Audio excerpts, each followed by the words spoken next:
Skinned. He pulled the knife from the flame. The blade was blackened by soot and had a ghastly, hellish glow from the heat. He paused a few seconds to admire it. He always did. It was his most prized possession. He'd earned it.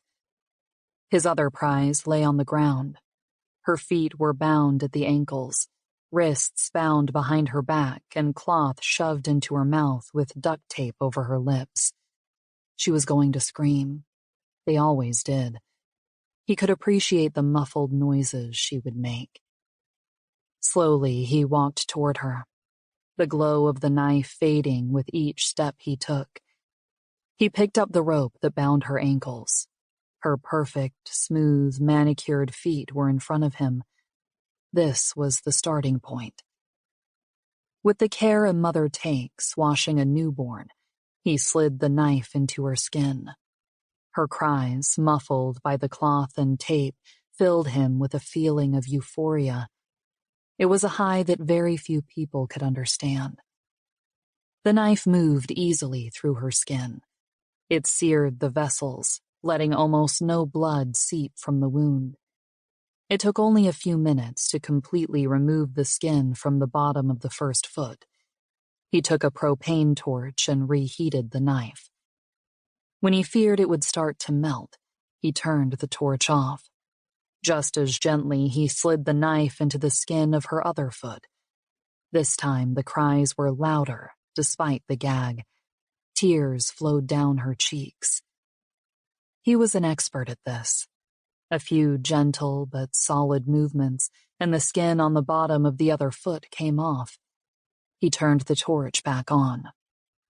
It wasn't the knife that got the torch this time. He placed it just inches from the top of her feet, the flame nearly touching them. The skin around the toes almost instantly began to blister.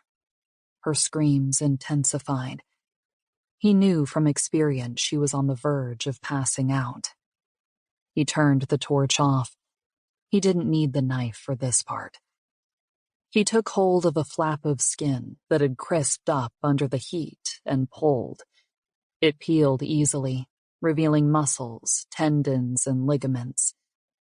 The peeling did it. Her cries stopped. Her head lolled to the side. He could take a break now.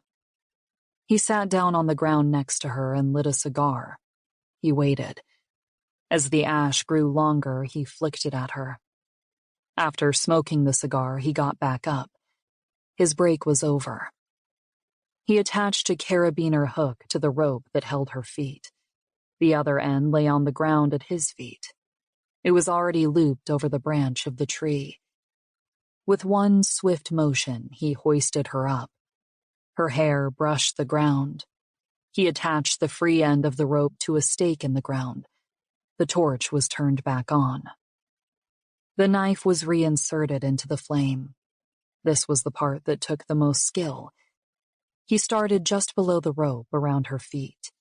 The knife entered the skin at an angle, the side laying against the rope. He moved it downwards, steady and even in pressure and speed. If he went too fast or the pressure became uneven, it would mess it up.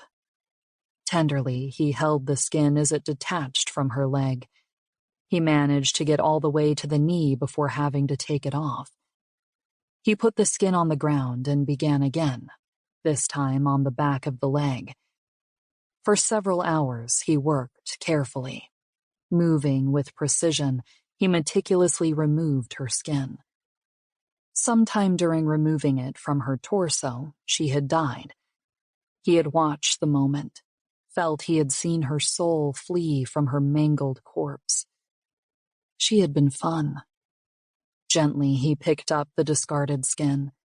He went through it like a child, carefully unwrapping a Christmas present.